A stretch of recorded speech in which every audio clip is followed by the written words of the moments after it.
La forêt équatoriale africaine est un peu comme un rêve. Elle a passionné des générations de chercheurs, d'aventuriers ou d'expéditionnaires en quête de mystères ou de secrets. L'un des mieux gardés est encore celui du peuple qu'elle abrite, l'incroyable peuple des Pygmées.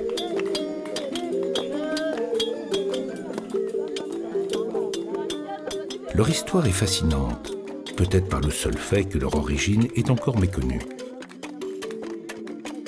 On sait seulement qu'elle remonte à l'aube de l'humanité, et pour mémoire, le premier spécimen d'Homo sapiens sapiens date de 130 000 ans.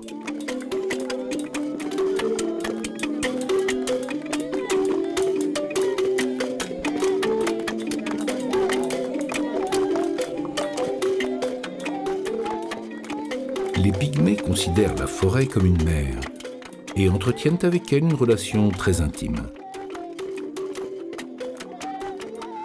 Ils en connaissent tous les arbres, toutes les plantes, et vénèrent Zangwa, le grand esprit, auquel ils adressent leurs requêtes sous forme de chants polyphoniques.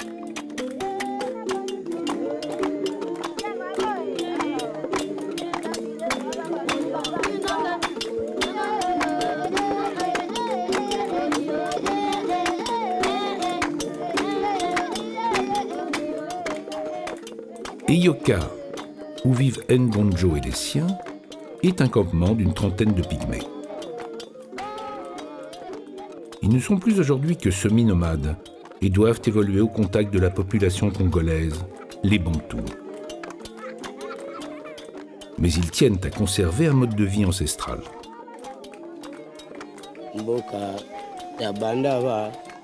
C'est mon père qui a décidé d'installer notre communauté dans un campement et c'est lui-même qui a décidé de l'implanter dans cette région. À cette époque, moi je travaillais assez loin, au village de Kabo. Mais mon ami Isongo, lui, était là, aux côtés de mon père. Plus tard, à la mort de mon père, Isongo a décidé de transférer le village près de la grande route pour améliorer les conditions de vie du campement.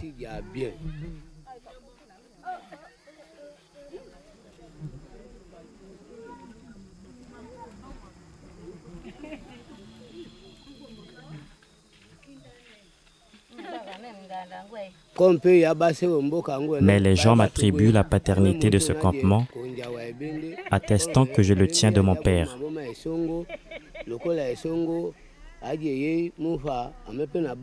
À la fin de mes années de travail au village, je ne voulais pas et ne pouvais pas abandonner ce patrimoine laissé par mon père.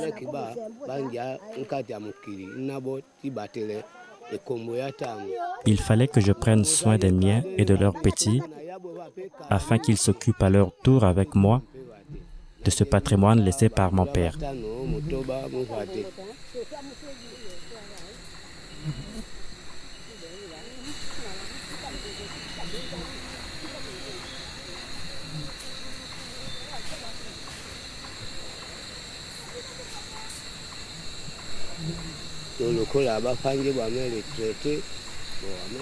Alors, c'est vrai que ce patrimoine a d'abord été gardé par Isongo. Mais, moins de 6 ans après ma retraite, j'ai décidé de céder ma maison de Kabo à mes enfants et je suis revenu habiter définitivement dans la forêt. Nous faisons maintenant un peu d'agriculture, nous récoltons régulièrement et ce que je peux dire, c'est que c'est tous ensemble que nous avons relancé la vie du campement comme l'avait fait mon père en son temps.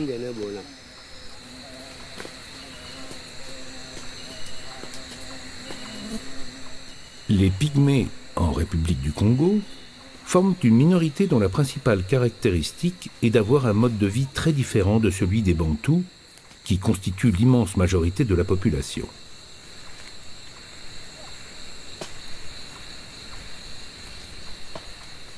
Les Pygmées étaient nomades, mais les temps modernes ont restreint la pratique de la chasse et de la pêche.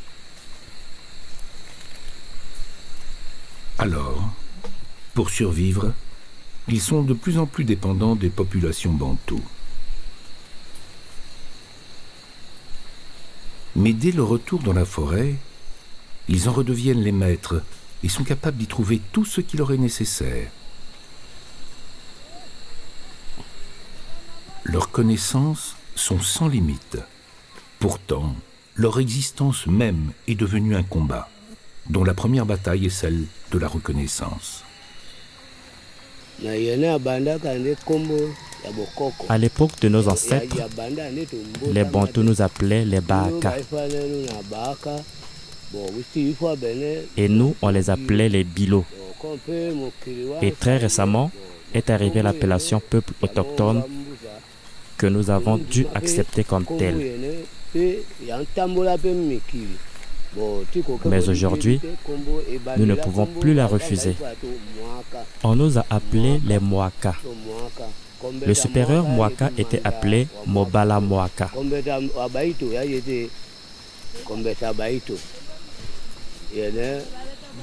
Les enfants, eux, on les appelait Ngudo. Nous avons accepté le nom de peuple autochtone et nous en sommes fiers car aujourd'hui, ce nom commence à être connu à travers le monde. L'exploitation des forêts équatoriales est une menace pour l'avenir de ce peuple fragile de chasseurs-cueilleurs. Mais en République du Congo, le chef de l'État veut redonner l'espoir aux Pygmées. Et depuis le 25 février 2011, une loi assure la protection des droits des peuples autochtones. De nombreux groupes ethniques sont en fait appelés Pygmées. Mais le terme est souvent utilisé de manière péjorative et discriminatoire. Si le texte prend en compte les particularités socio-culturelles, son premier article vise justement à l'interdire, en le dénonçant comme une véritable insulte, ce qui donne toute la mesure de la difficulté d'intégration de ce peuple.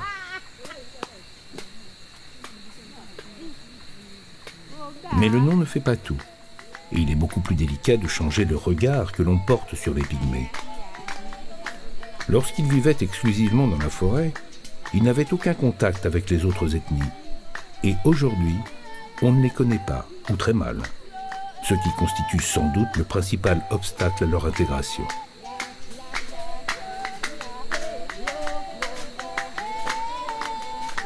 Protéger ce peuple, c'est avant tout respecter son histoire, et le nom de Pygmée en fait partie. Les petits hommes de la forêt ne se sentaient pas offensés par ce qui les définissait le plus justement après leur nom tribal.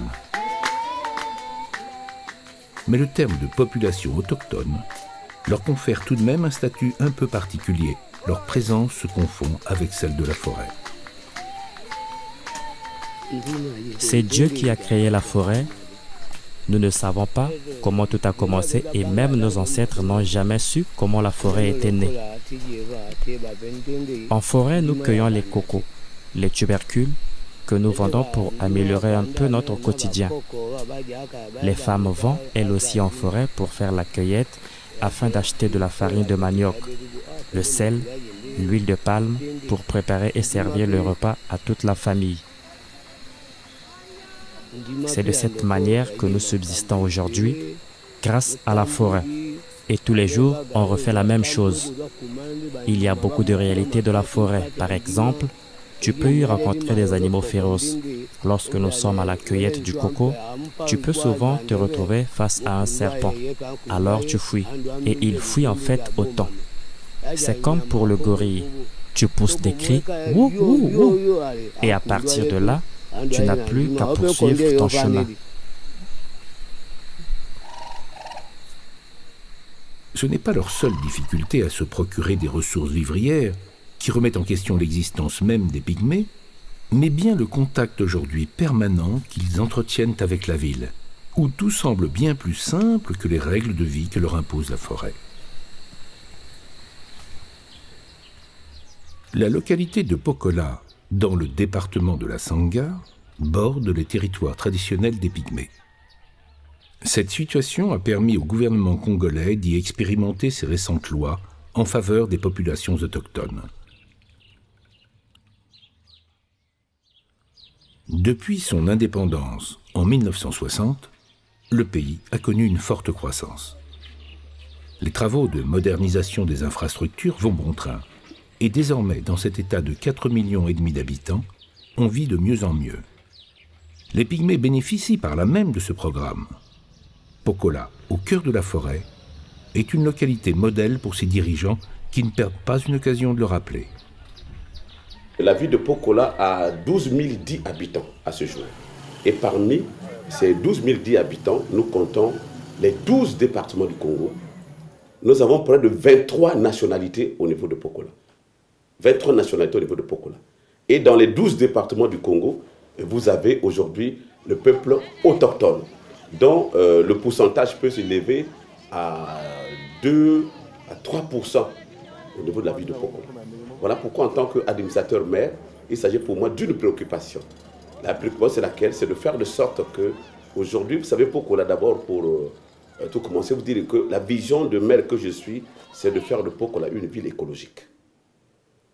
Une ville écologique, étant entendu que CIB est ici, la grande société forestière, et aujourd'hui, nous devons faire de sorte que Pokola soit cette ville écologique. Voilà ma vision, voilà ma percée. Ville propre, ville écologique. Et là-dedans, la présence du peuple autochtone, pour moi, est capitale. Capitale pourquoi? Parce qu'aujourd'hui, ils sont là comme gardiens de la forêt, comme ceux-là qui détiennent le secret même de l'écologie. Et aujourd'hui, nous avons pris des dispositions, c'est de faire de sorte que nous puissions réellement les intégrer dans, avec la population bantou.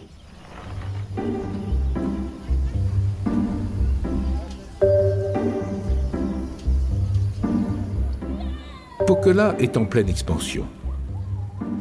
Et elle doit ceci à l'implantation sur son territoire de la CIB, la Congolaise industrielle des bois.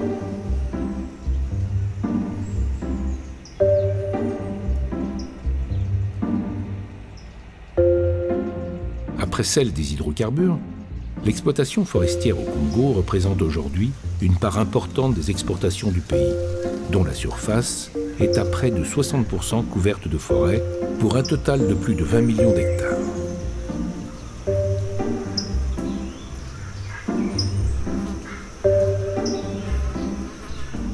L'objectif global de la République du Congo est d'assurer son développement sur la base de la gestion durable des ressources forestières et fauniques.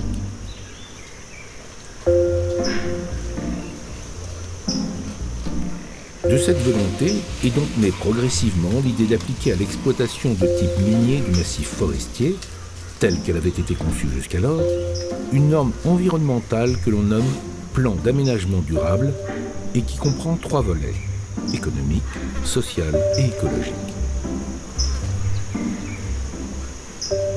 Le bois n'est pas coupé n'importe comment en forêt. Et le bois est coupé sur une base des critères particuliers qui sont suivis et qui sont respectés.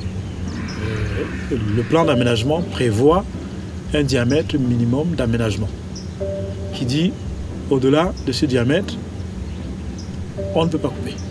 Pourquoi? Tout simplement parce qu'il faut laisser l'arbre sur pied à un certain niveau de diamètre pour qu'il puisse continuer de régénérer et par système de phénologie dispatcher ces graines qui vont assurer la régénération et la reconstitution d'autres essences de la même espèce qui vont pouvoir grandir dans la forêt. La régénération est naturelle. Ici, nous n'avons forcément pas besoin de reboisement. Nous n'en sommes même pas au tiers du potentiel de cette forêt exploitée, quoi. Donc, d'où la raison qui est de préserver sur le long terme. En fait, nous exploitons peut-être la forêt, mais en fait, quelque part, nous sommes aussi des aménagistes. Nous sommes des gestionnaires durables de ces forêts du Nord-Congo. Dans ses démarches de certification au regard de la communauté internationale, la Congolaise industrielle des bois a aussi dû introduire une dimension humaine, en imposant un certain respect à l'égard de la communauté des Pygmées.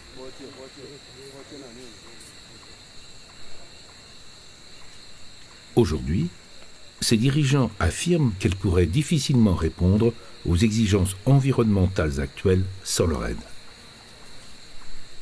Ce sont les pygmées, par exemple, qui sont chargés de certaines tâches essentielles dans la vie de l'entreprise. Ainsi, leur grande science les a tout naturellement désignés pour participer au processus d'identification des essences et à l'aménagement forestier. La CIB a aussi une vocation sociale interne pour ses employés, n'est-ce pas? Et elle a aussi une vocation sociale externe pour les populations locales riveraines et notamment les populations autochtones qui vivent dans nos concessions. Et à travers ces engagements, il y a un engagement clair de maintien du niveau de vie décent de ces populations.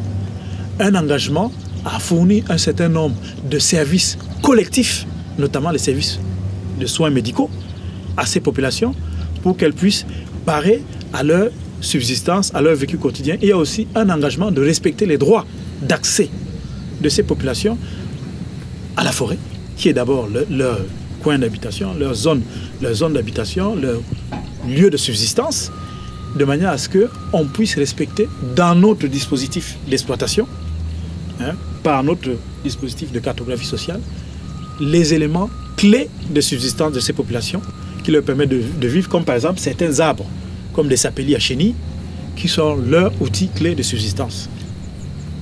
Elles ont un savoir-faire forestier de maîtrise des essences, que ce soit les essences ligneuses et non ligneuses, existantes, qui peuvent nous permettre de mieux maîtriser notre processus de production et d'optimisation et de valorisation de ces essences. Elles ont aussi une connaissance inégalée de la forêt pour aborder d'autres aspects comme les aspects de gestion de faune.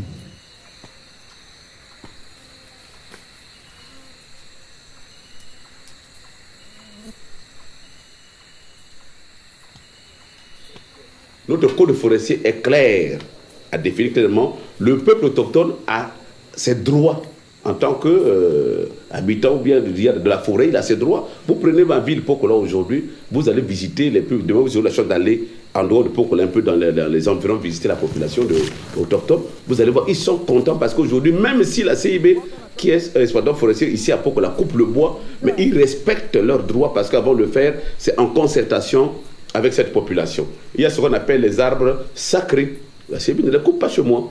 Vous avez les arbres qui produisent des chenilles. La CIB aujourd'hui, vous êtes dans la cellule d'aménagement, vous avez des textes, comme j'ai dit, les techniciens qui sont peuples autochtones. La cellule d'aménagement travaille avec eux. Dans le plan d'aménagement, il y a des arbres que les peuples autochtones se reconnaissent. Ça, c'est un arbre sacré, ça, c'est un arbre qui produit le miel, ça produit des chenilles, et ces arbres ne sont pas coupés par la CIB.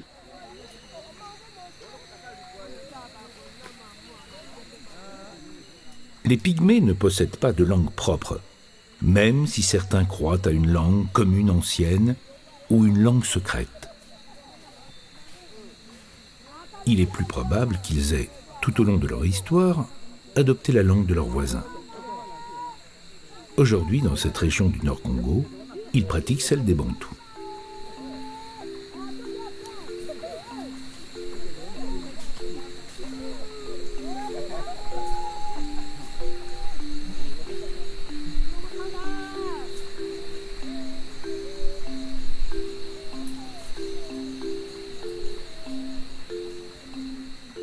Pour intégrer durablement ce nouveau monde, les pygmées doivent désormais emprunter de nouveaux chemins. Ils partent du principe qu'ils sont tout autant congolais que les Bantous, acceptent le changement imposé par la vie moderne et sont bien décidés à faire valoir leurs nouveaux droits. Nous sommes très différents de nos aïeux. Par exemple, aujourd'hui, il faut que nous envoyions tous nos enfants à l'école puisque les Bantous se moquent de nous. Ils nous traitent d'idiots car on peut donner ton bulletin de paye à quelqu'un d'autre ou bien te voler de l'argent sans que tu ne le saches ou comprennes pourquoi. Cette situation nous a énervés et c'est pourquoi nous avons décidé d'envoyer nos enfants à l'école. Comme ça, on ne pourra plus nous tromper et puis de cette façon, nous serions mieux reconnus à l'avenir.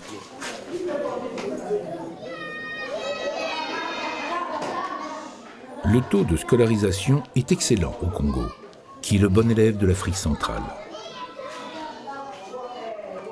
Mais ce taux, qui avoisinait les 100% il y a encore quelques années, a un peu régressé, ce qui résulte de l'arrivée dans les statistiques des nombreux pygmées qui peuplent désormais les villes et les villages du pays.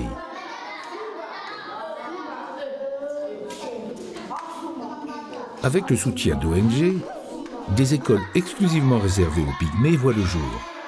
Mais les instituteurs doivent s'adapter à une réalité parfois surprenante.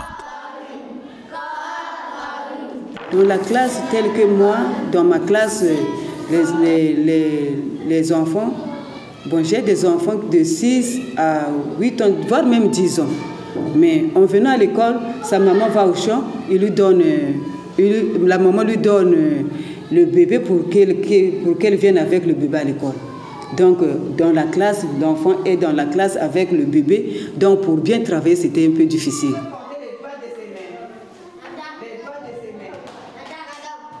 Encourager les pygmées semi-nomades à fréquenter l'école, c'est leur offrir la possibilité de communiquer efficacement avec le monde extérieur et de valoriser leur science de la nature.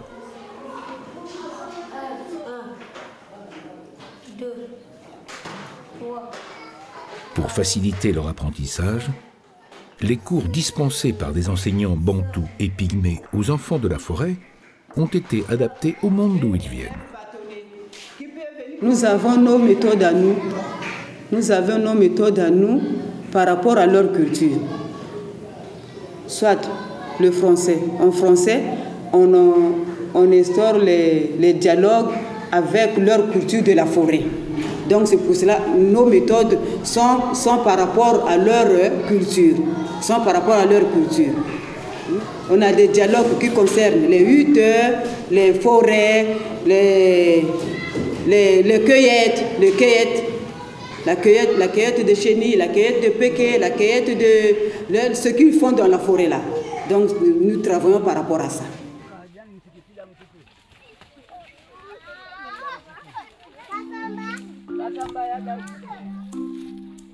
L'État, satisfait des résultats obtenus par les enseignants volontaires et les bénévoles internationaux, reste encore trop à l'écart. Le bénévolat a ses limites et la situation demeure précaire. Le risque de voir la structure scolaire mise en place peut s'effondrer à tout moment. Alors, chaque année, des demandes de titularisation des enseignants sont adressées au ministère de l'Éducation. Mais l'accès à cette titularisation n'est pas évidente, car ces volontaires ne remplissent pas toujours toutes les conditions. Le volontarisme et l'imagination dont font preuve ces apprentis enseignants forcent le respect, mais tout être humain a ses limites. On fait seulement le maximum. Bon, si on regarde l'enfant, on prend la main, fait comme ça, l'enfant fait comme ça. Si les doigts touchent ici, là, il a encore 6 ans. Bon, maintenant, s'il a 7 ans, il peut passer un peu. Ça peut passer. Donc là, quand ça passe comme ça, là, on imagine. Donc là, il peut avoir 7 ans, 8 ans, 9 ans. Donc, au fur et à mesure. Les pygmées ont des règles bien à eux, et celles du monde extérieur leur échappent parfois. Depuis toujours, ils vivent au rythme des cycles naturels de la forêt, et c'est la nature qui leur a dicté des repères temporels que seuls parviennent à comprendre. Pour les Congolais, ce mode de vie a été un véritable choc des cultures. Un garçon de 10 ans, il est indépendant. Et une fille de 10 ans, 12 ans, il est indépendant. Donc quand la maman revient de la forêt, l'enfant doit chercher de quoi manger lui-même. Donc quand il vient à l'école, au retour à la maison, quand il demande à manger à maman, maman dit, moi je ne peux pas, tu es déjà assez grand, tu peux aller chercher de quoi manger. Donc les années passées là, les enfants ne venaient plus à l'école à cause de ça. On a demandé pourquoi vous ne venez pas à l'école. Oh madame, si je viens à l'école, au retour, qu'est-ce que je vais manger? Maman ne me donne pas à manger, il faudrait que j'aille chercher à manger moi-même. Il fallait qu'on parte parler à leur maman, c'est pas ça. Il est encore enfant. Quand tu prépares, tu lui donnes de quoi manger pour qu'elle parte à l'école. Mais les mamans ont compris maintenant, là, ils donnent maintenant à manger à leurs enfants. Mais auparavant, ce n'était pas ça. L'activité des populations pygmées se limite à la résolution du simple problème de leur alimentation. Ils vivent au jour le jour, sans penser au lendemain. Dans la forêt, on ne fait pas ou peu de provisions, puisque la nature satisfait les besoins de façon régulière.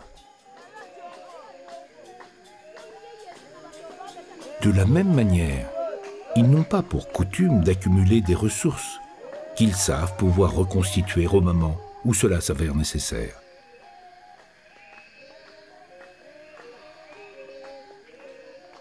Une répartition en fonction du sexe intervient dans l'exécution des différentes tâches, mais rien n'est figé.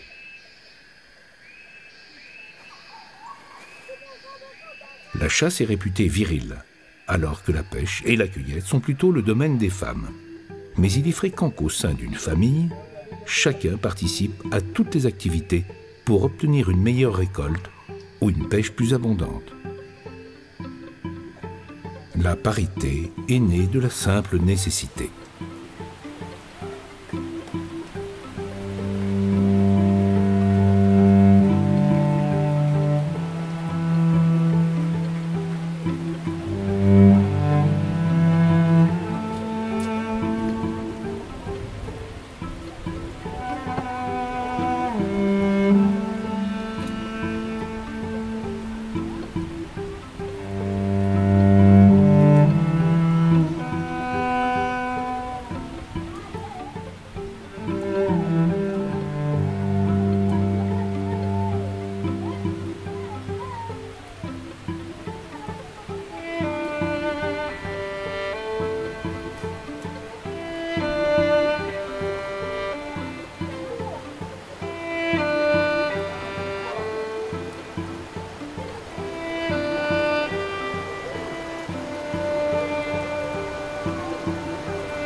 Les Pygmées considèrent la pluie comme une alliée. Lorsqu'elle s'éloigne, tout se remet à fleurir ou à croître, et elle constitue un élément essentiel de la vie en forêt. Cette communion avec le ciel ne lui confère pourtant pas de caractère sacré, et aucun dieu ne règne dans le monde des Pygmées. L'absence de religion est un motif supplémentaire de quitter la forêt sans regret. Seuls les hommes qui habitent dans ce milieu ont le droit de décider du lieu qu'ils souhaitent occuper. Aujourd'hui, nos enfants ne pensent pas revenir un jour en forêt. Un jour, ils ont découvert un autre monde et ont par la suite grandi dans ce nouveau monde. Ils ne sont donc plus rattachés aux traditions puisqu'ils vont à l'école publique et de ce fait, ils perdent vite la maîtrise de la forêt. À moins que nous les anciens les initions à nos traditions. Mais pour l'instant, les enfants imaginent ne plus rien avoir à faire en forêt.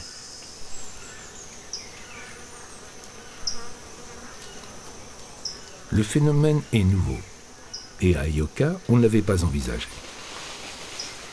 Vivre en forêt nécessite bien plus que de simples règles. C'est un art de vivre, et si un maillon vient à lâcher, c'est l'existence même de la communauté qui est affectée.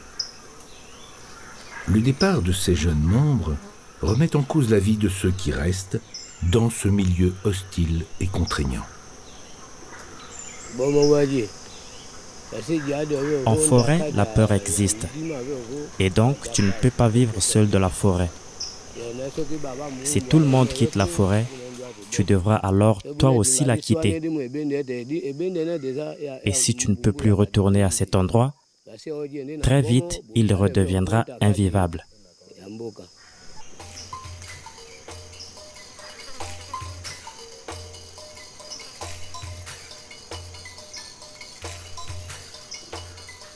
Le problème majeur qui se pose aux pygmées réside dans leur accès désormais restreint aux zones de chasse. Les déboires de ce peuple, qui déambulait librement dans la forêt, ont commencé avec le braconnage, qui l'a privé d'une part importante du gibier qu'il avait coutume de chasser. La faune n'échappe pas au ravage du pillage à laquelle la forêt est désormais soumise. Les forêts du Nord Congo abritent une multitude d'espèces animales. Leur situation géographique et le climat humide dont elles bénéficient procurent l'abondance et contribuent à la variété de cette faune.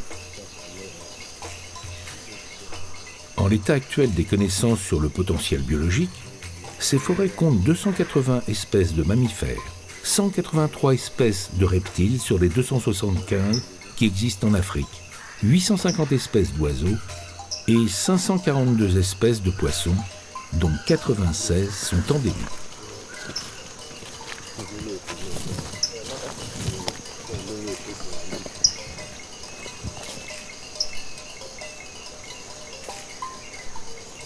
De nombreuses espèces animales assuraient la dissémination et la fructification de beaucoup d'espèces végétales, dont certaines ne peuvent germer qu'après avoir transité dans l'estomac de certains animaux. Le braconnage a rompu l'équilibre.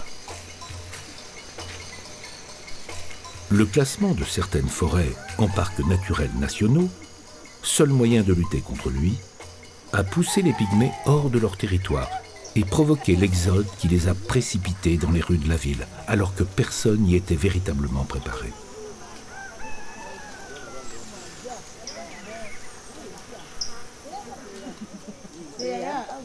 Hier, ils étaient loin. Aujourd'hui, nous avons fait, ils font partie de la ville de Pau. Ils sont dans un quartier, le quartier qui s'appelle Pété. Ils sont dans un quartier et nous avons réuni certaines conditions pour qu'ils ne se sentent pas frustrés. Et aujourd'hui, il y a cette synergie. Vous voyez, donc nous avons commencé par l'intégration dans le milieu travailleur avec la CIB. Tous ceux qui travaillent à la CIB ont les mêmes conditions que les Bantous. Ils vivent dans les quartiers populaires.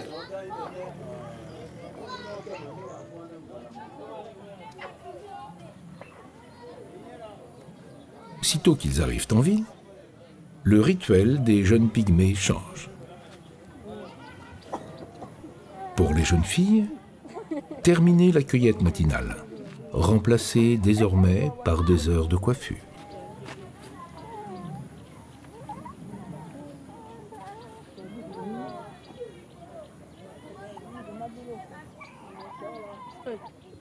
Dans les quartiers de Pokola, où cohabitent Bantous et Pygmées, pour l'heure, on s'observe.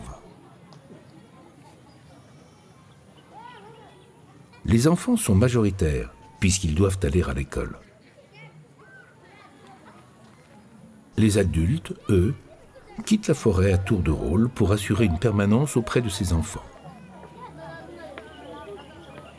Cette organisation nouvelle n'est pas simple dans une communauté en profonde mutation. Pour un pygmée, le monde de la ville est bien étrange et les règles qu'il impose sont difficiles à cerner. Les choses les plus simples deviennent de véritables obstacles que seul le temps parviendra à abattre. Une des priorités que nous avons prises, c'est de faire de sorte que nous puissions aider les peuples autochtones en ce qui concerne l'état civil. Et avant même que le gouvernement ne prenne des mesures sur la gratuité des actes administratifs, la première disposition que nous avons prise chez nous ici à Pokola, c'est de faire de sorte que nous puissions délivrer les actes de naissance au peuple autochtone, en respectant bien sûr la loi. Aujourd'hui, il est question, nous allons vers eux et on les a sensibilisés, et ils nous donnent les références et nous nous rapprochons, le maire, la mairie, de M. le procureur de la République pour obtenir les réquisitions. Et nous sommes allés même très loin. Pour tous ceux qui travaillent à la CIB, aujourd'hui la majorité, on les a fait immatriculer aussi à la CNCS pour bénéficier demain de leur pension de retraite.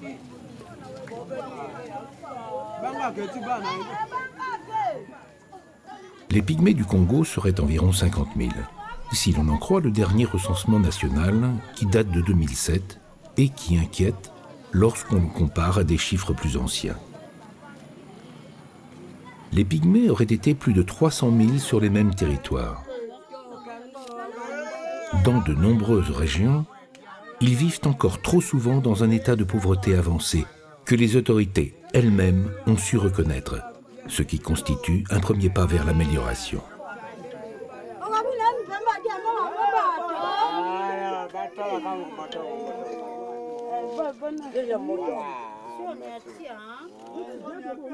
Les pygmées apprécient les efforts faits par le pays et par la ville de Pokola, qu'ils considèrent comme accueillante et où un avenir semble possible.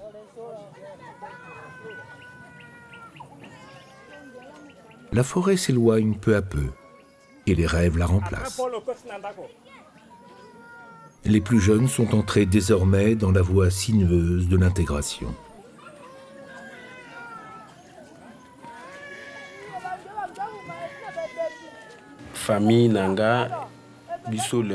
Ma famille s'est retrouvée ici à Pokola grâce à mon grand-père.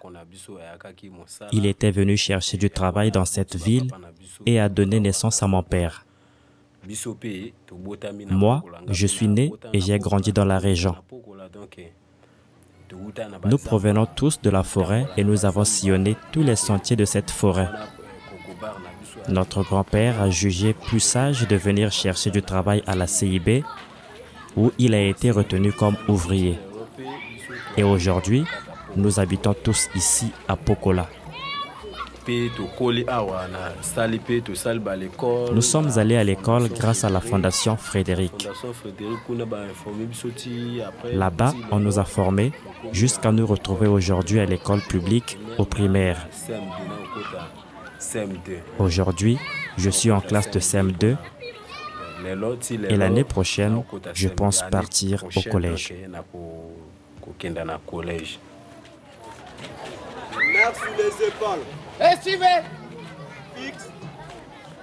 À 22 ans, Paul se rend tous les matins à l'école primaire. Et aujourd'hui, c'est lui, le jeune pygmée, qui dirige la cérémonie quotidienne de levée des couleurs. Une situation qui paraissait inimaginable il y a encore quelques années.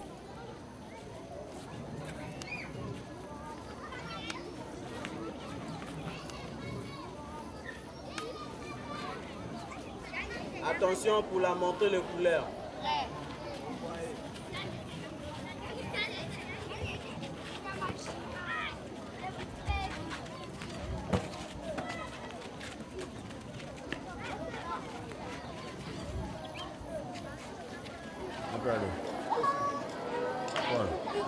La République du Congo.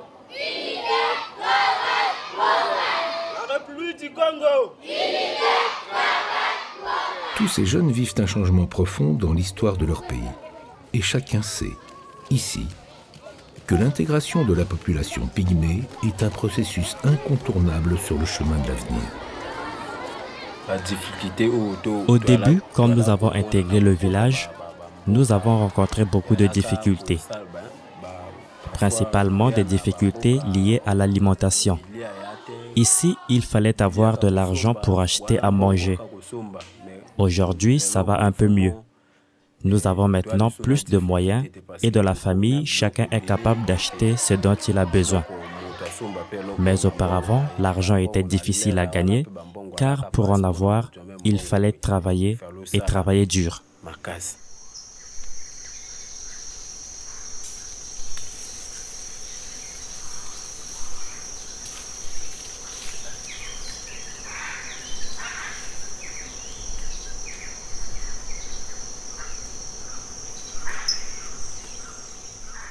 La route est encore longue. Les premiers pygmées qui se sont installés à proximité des villes étaient victimes du mépris et des moqueries de la population, comme c'est d'ailleurs toujours le cas dans de nombreuses régions de l'Afrique centrale. La loi décrétée au Congo est encore unique et représente une lueur d'espoir pour l'ensemble de la communauté. Les Pygmées peuvent désormais prétendre à du travail, à l'éducation et aux soins. Les Bantous ont quant à eux compris que les Pygmées ne sont pas les êtres inférieurs que laissait supposer leur petite taille, et que la cohabitation est possible, et même utile. Les Pygmées ont la science de la forêt à partager.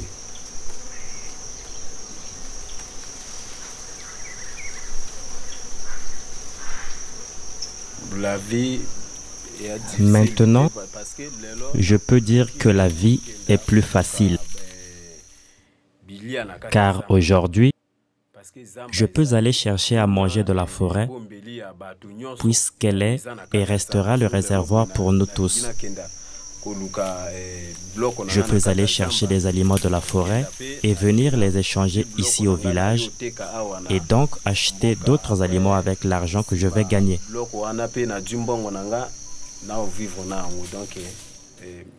La forêt et la ville sont vraiment deux mondes distincts.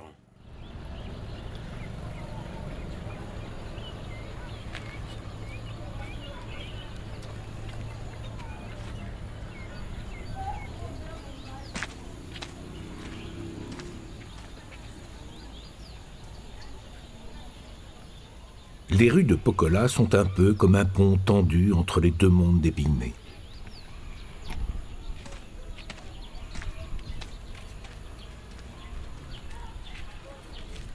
Bisso na Bisso, qui se traduit en français par « entre nous », est quant à elle la voix qui rassemble. Cette radio communautaire est la première du genre dans la région, et 150 heures par mois, à travers les 200 éléments qu'elle produit, elle permet aux populations locales, Pygmées et Bantous, de mieux se connaître. Tous ces animateurs sont des reporters communautaires de la région, formés par la radio, elle-même soutenue par la Congolaise industrielle des bois.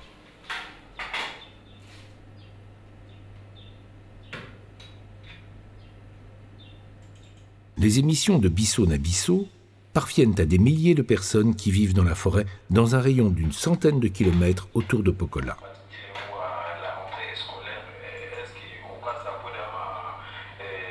La CIB, qui contribue à la bonne santé économique de la région, s'avère ainsi être un outil efficace d'intégration et de mixité des deux communautés.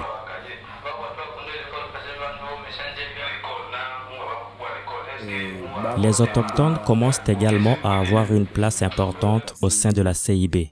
Ils sont de plus en plus nombreux à y travailler. C'est mon cas par exemple. Je travaille pour la CIB, je manipule l'ordinateur.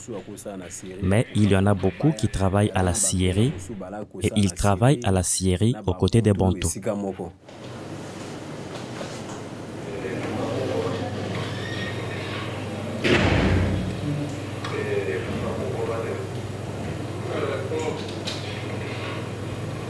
Tout ce que la CIB fait du social ici, ce n'est pas la CIB qui veut le faire. Je dis, nous prenons la CIB aujourd'hui comme une entreprise citoyenne parce que c'est l'entreprise qui respecte réellement la loi. Et il y a des accords d'établissement, il y a le code forestier, il y a les conventions, il y a les orientations du gouvernement dans le cadre du social. Et surtout que la CIB est allée maintenant vers une certification FSC et la CIB respecte les engagements pris auprès de la population, auprès du gouvernement. Et ce qui fait qu'aujourd'hui, nous pouvons dire que la CIB c'est une entreprise citoyenne. Mais ce n'est pas la CIB qui travaille en lieu et place de l'État, mais c'est l'État. Et la CIB est pour nous comme un partenaire, mais un partenaire correct parce qu'il respecte la loi, il respecte les engagements, il respecte la convention, il respecte le code forestier, il respecte tout ce que la certification FSC a demandé comme exigence. L'avenir du peuple des Pygmées est intimement lié aux pratiques des grandes entreprises qui exploitent leurs forêts. Et il passe par les mesures prises pour leur préservation. Le gouvernement congolais conduit un vaste programme d'encadrement des concessions forestières, dans le cadre de la mise en œuvre d'une politique de gestion durable. À Pokola, la Congolaise industrielle des bois joue le jeu et s'efforce d'intégrer les aspects socio-économiques aux réalités du commerce. Ici, l'objectif n'est pas seulement la bonne gestion des ressources. Le sort des pygmées est en jeu. Pendant que le Congo joue son avenir économique à partir de sa forêt, les petits hommes s'efforcent d'y demeurer et de profiter de ce qu'elle peut encore leur offrir.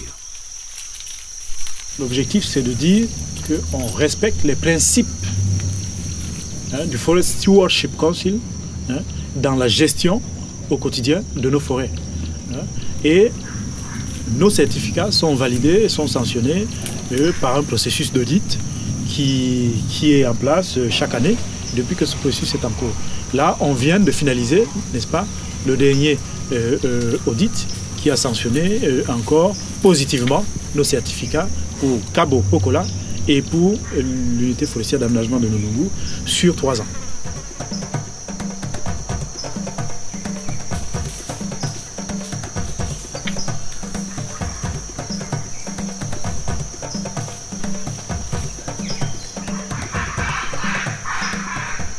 À travers ce processus et à travers les plans d'aménagement, nous avons des procédures pour la traçabilité et le suivi du bois, de la coupe en forêt jusqu'au produit fini, comme vous allez le voir dans les CIE.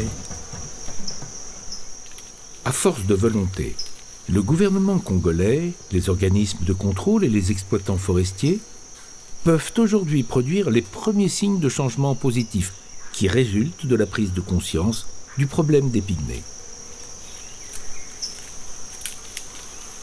La forêt protégée, un vrai système d'éducation en place, une meilleure connaissance des traditions de ce peuple timide, permettent d'envisager son avenir, même si leur situation demeure inquiétante dans de nombreuses régions d'Afrique, où ils commencent à revendiquer une reconnaissance véritable de leurs droits.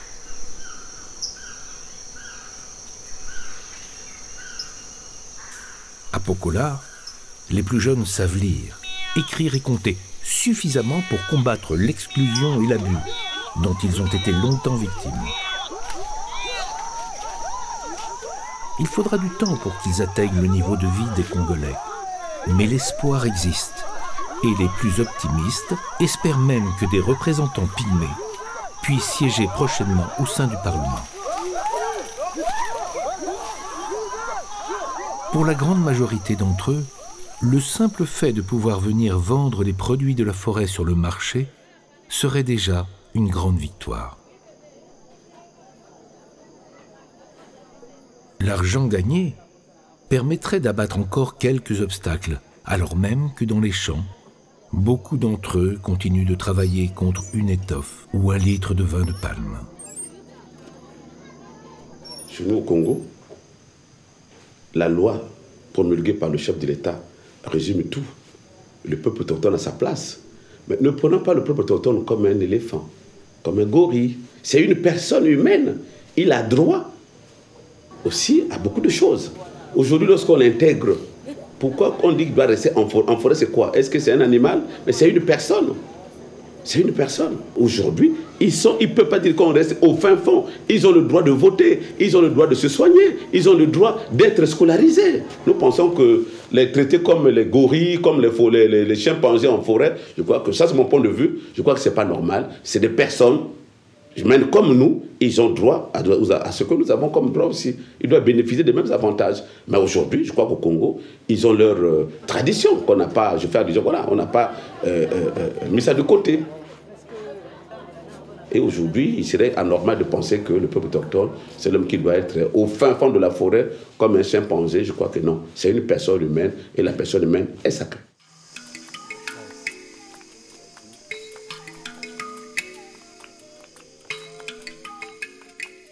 Les premiers écrits attestant de l'existence des pygmées datent d'il y a 5000 ans. Et quelques décennies ont suffi pour que naisse la crainte de voir disparaître ce témoignage vivant de l'histoire de l'humanité.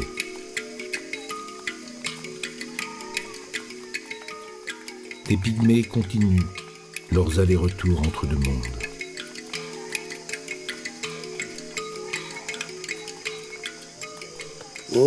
Moi, je suis toujours là. Aujourd'hui, il y a de grandes personnalités qui viennent régulièrement ici. Le campement est connu depuis longtemps, mais nous avons toujours besoin de nourriture comme du riz. Alors aujourd'hui, quand de grandes personnes viennent nous rendre visite, eh bien nous sommes contents car on sait que l'État est en train de valoriser notre milieu. Le soir tombe. Une procession de petits hommes regagne la forêt. Sous sa protection, ils n'ont rien à craindre et peu leur importe que les arbres soient des géants.